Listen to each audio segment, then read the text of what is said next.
அப்ப நீதான் மனோகரனா? பாப்போண்டா பாப்போம். நீதான் ஐஏஎஸ் படிக்கிறனா? பாப்போண்டா பாப்போம். என்ன பண்ணுவ? தங்கம் யாருன்னு காமிக்கிறேன்டா.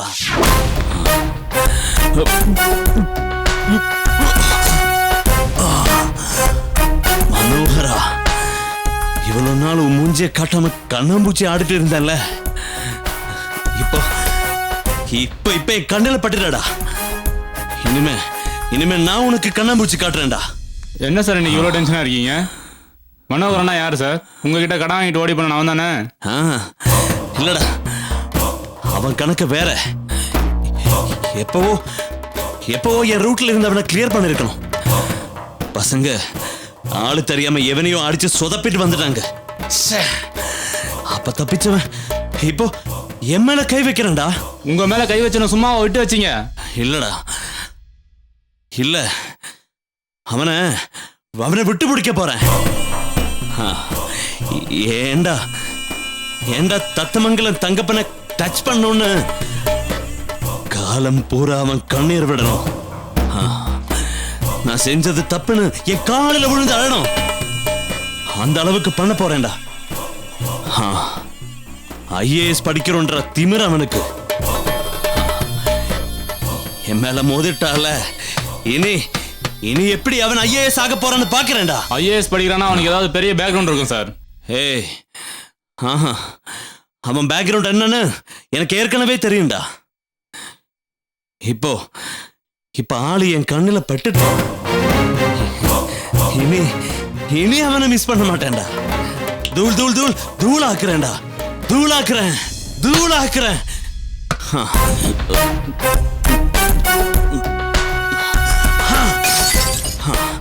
காட்டுறேன்டா, இந்த தங்கப்பாண்டி யாருன்னு காட்டுறேன். மனோகரா, நான் யாருன்னு உனக்கு புரிய வைக்கிறேன்டா. தங்கத்துக்கிட்ட மோதினல்ல.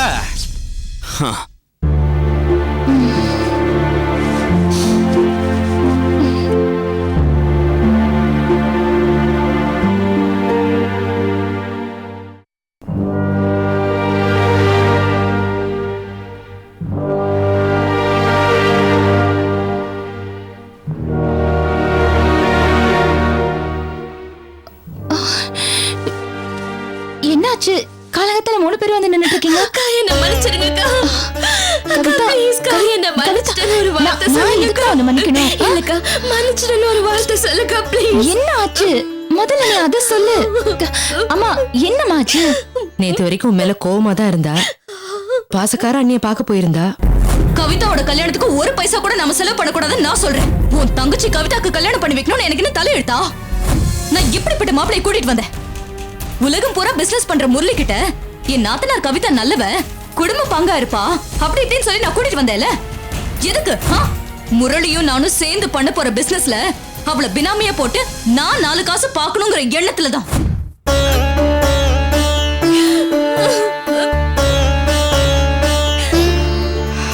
சரி, இப்போது அவளை பத்தி புரிஞ்சுக்கிட்டியே, உன் அக்கா மனசு என்னங்கறத தெரிஞ்சுக்கிட்டியே, அது வரைக்கும் சந்தோஷப்படுன்னு இவளுக்கு ஆறுதல் சொன்னேன். நேத்துல இருந்து நீ சீக்கிரம் வருவேன்னு காத்துக்கிட்டு இருந்தா. நீ லேட்டா வந்ததால காலங்காத்தாலே வந்து உங்ககிட்ட மன்னிப்பு கேக்குறேன். சாரிக்கா, நான் கூட பிறந்தனே தவிர உன்னை பத்தி நான் சரியா புரிஞ்சுக்கல. உன்னை நான் எவ்வளவு காயப்படுத்திருக்கேன்க்கா. ஐம் சோ சாரிக்கா. ப்ளீஸ். என்ன பேசிட்டு இருக்கீங்க? இல்லக்கா, ஒரு கல்யாணம் போதுனே பெரிய பொம்பளை ஆயிட்டியா? என்னை பொறுத்த வரைக்கும் நீ எப்பவுமே குழந்தைதாமா. நான் எதையுமே மனசுல வச்சுக்கல, எல்லாத்தையும் மறந்துட்டேன். சரியா? இல்லக்கா, நான் உன்னை ரொம்பவே அவமானப்படுத்திருக்கேன். ஏய், ஏன் தங்கச்சி என்ன புரிஞ்சுக்கிட்டா. இது எனக்கு எவ்வளவு பெரிய சந்தோஷம் தெரியுமா? இது ஒண்ணு போதுமா? எனக்கு ரொம்ப பெரிய தெம்பா இருக்கு. உன் கல்யாணத்தை நான் எப்படி நடத்துறேன்னு பாரு.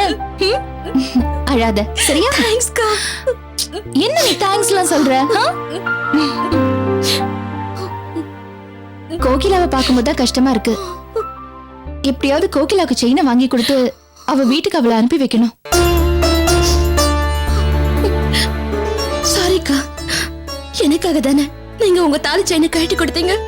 ஏய், அதை பொறுத்த வரைக்கும் எனக்கு இப்போ ரொம்ப சந்தோஷம்தான். ஆனா என்ன ஒண்ணு, இந்த மனுஷன் செயினை விற்க போய் தான் இவ்வளவு பிரச்சனை. அவர் விற்க போவாரு நான் நினைக்கவே இல்லை.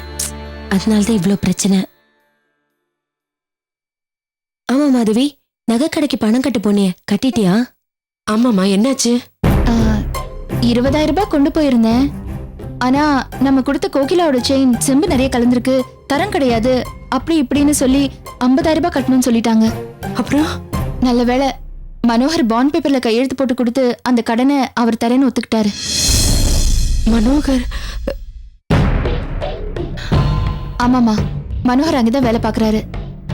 அது மட்டும் இல்ல, அன்னைக்கு நீங்க அந்த கடைக்கு போனப்போ அந்த கடை ஓனர் 20,000 ரூபாய் கடனுக்கு ஒத்துக்கிட்டாரே, அது எதனால? மனோகர் சொன்னதுனாலதான்.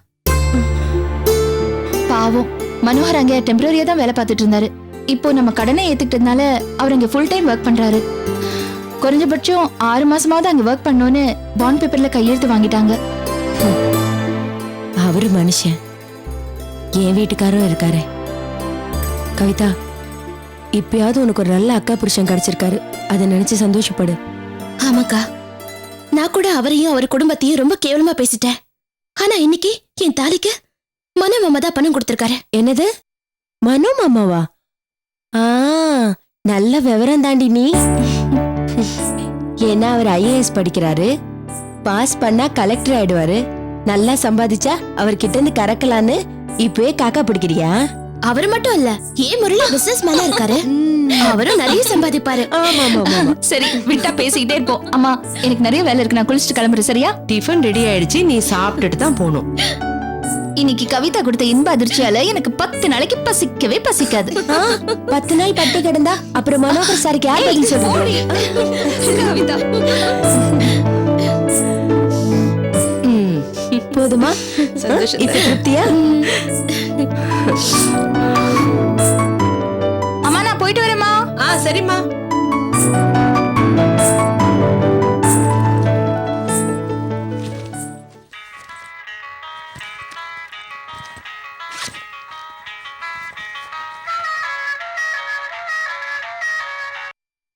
ஹலோ, நான் குருசாமி பேசுறேம்மா.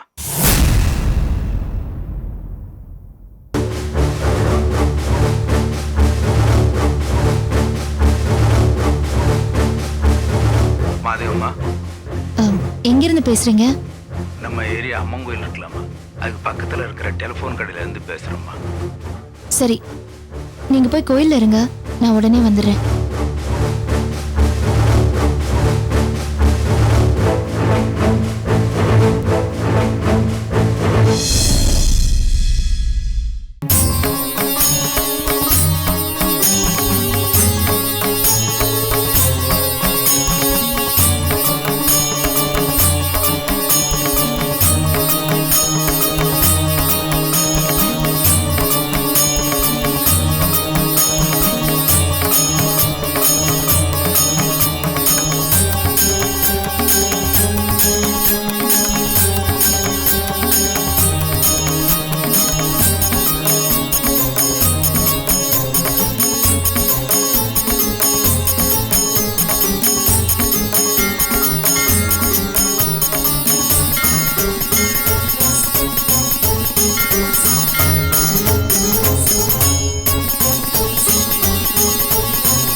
குருசாமி,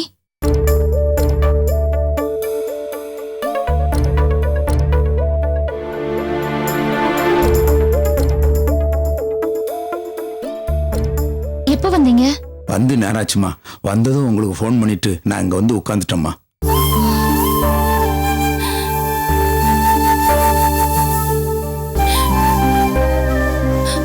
நீ கலங்காதம்மா. நீ கண் கலங்குனா என் மனசு தாங்காதம்மா.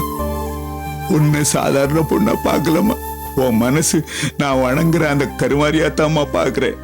அதாம்மா உனக்குள்ள இருக்கு. சத்யா எப்படி இருக்கா? இருக்காமா. எப்பவாதான் நிதானமா பேசுறா. மத்தபடி அவ நிலைமை சரியில்லைம்மா. அப்படி நிதானமா பேசுறப்பெல்லாம் அவ கேட்கிற ஒரே விஷயம், மாதவிக்கா எப்படி இருக்கா, மாதவிக்கா எப்படி இருக்கான்னு தான் கேட்கிறா. குலசேகர ஆஸ்பத்திரியில சேர்த்தோம். அங்க நிலைமை சரியில்லை. திருவனந்தபுரத்துக்கு கூட்டிட்டு போங்கன்னு சொல்லிட்டாங்க. இப்ப காமாட்சி அம்மா கூட அங்கதாம்மா இருக்காங்க. அங்க இருந்தாமா உங்களுக்கு போன் பண்ணிருப்பாங்க. ஆமா, பேசினாங்க. அம்மா, நீங்க ஏதாவது சாப்பிட்டீங்களா? ஆச்சும்மா. கோவில்ல யாரோ சாமிக்கு படிச்ச படையில கொடுத்தாங்க. அதை பிரசாதமா நினைச்சு சாப்பிட்டம்மா. எனக்கு என்னம்மா, எப்படியாவது எங்க அம்மா கருமாறி ஏதாவது ஒரு ஏற்பாட்டை பண்ணிடுவாம்மா.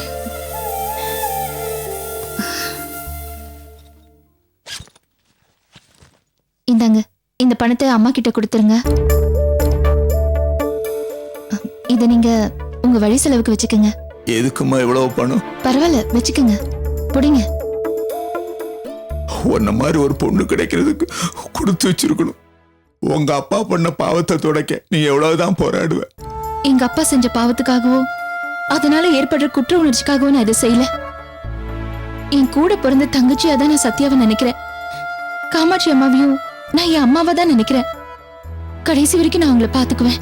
நீ செய்யற இந்த காரியம் வீட்டுல யாருக்காவது தெரியுமா? யாருக்கும் தெரியாது. தெரியவும் வேண்டாம். தெரிஞ்சா எல்லாமே உடைஞ்சு செதறிடும். அதனால பெரிய இழப்புகள் ஏற்படும். அந்த இழப்புகள் ஏற்படாம இருக்கிறதுக்காக நான் கடைசி வரைக்கும் போராடுவேன். அம்மா, உனக்குள்ள இருக்கிறது மனசு மனசு இல்லம்மா, கடவுள் மனசு.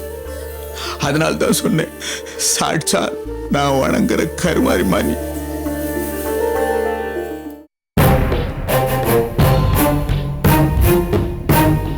பேசிட்டு இருந்ததில் மறந்துட்டம்மா. நான் கிளம்புறப்போ உன் தங்கச்சி சத்யா இதை மாதவி அக்காட்ட கொடுத்துருங்கன்னு ஆரஞ்சு பழம் கொடுத்து அனுப்பிச்சாமா.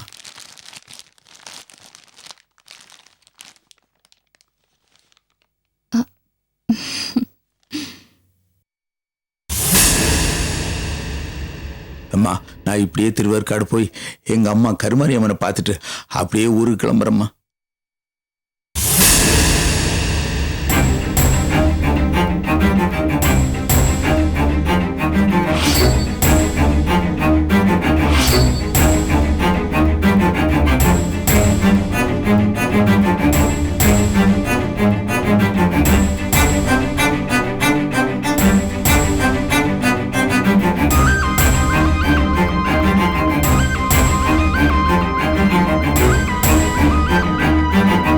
மாதவி,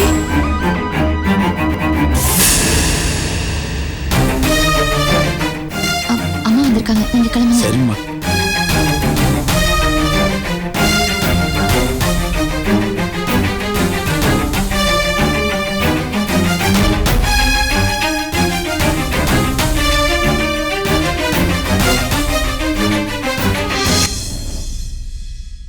அம்மா, மாதவி, அது யாரு?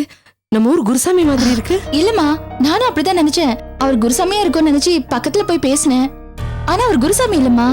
அவர் ஊரு வேலூரா. ஏதோ அவர் கஷ்டத்தை சொல்லிட்டு இருந்தாரு. நானும் அப்படியே கேட்டுட்டே இருந்தேன். பாக்குறதுக்கு நம்ம குருசாமி மாதிரி இருக்காருல்ல? ஆமா, நானும் அப்படிதான் நினைச்சேன். ஆனா அவர் குருசாமி இல்லம்மா. அது சரி, நீ எதுக்கு என்கிட்ட சொல்லாமே கோயிலுக்கு வந்துட்ட? சொல்லியிருந்த சேர்ந்தே வந்திருக்கலாம்ல? இல்லம்மா, திடீர்னு தோணுச்சு. சரி, அப்படியே வந்துட்டு போலான்னு. சரி வா, சாமி கும்பிடலாம் வா.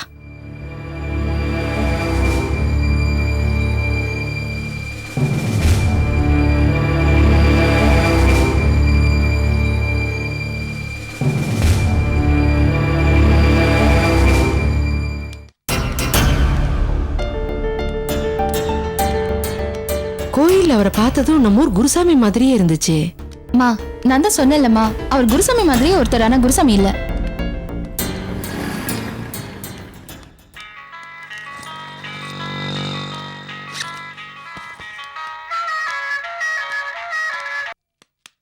ஹலோ.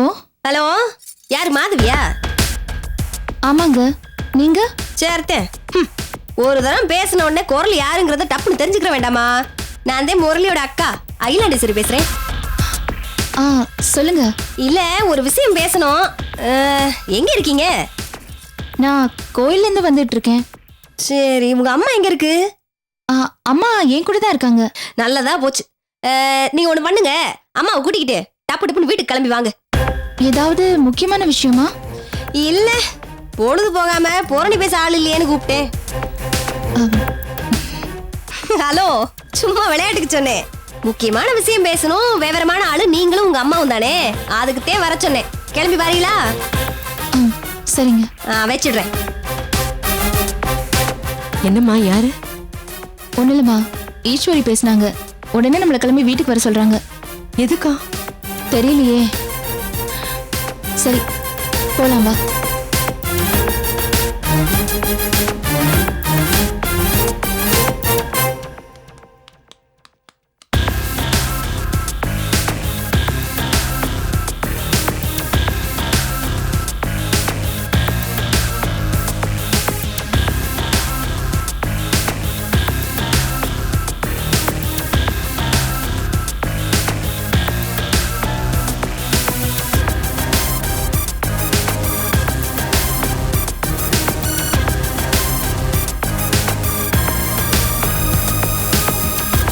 LCD TV. அதேதான்.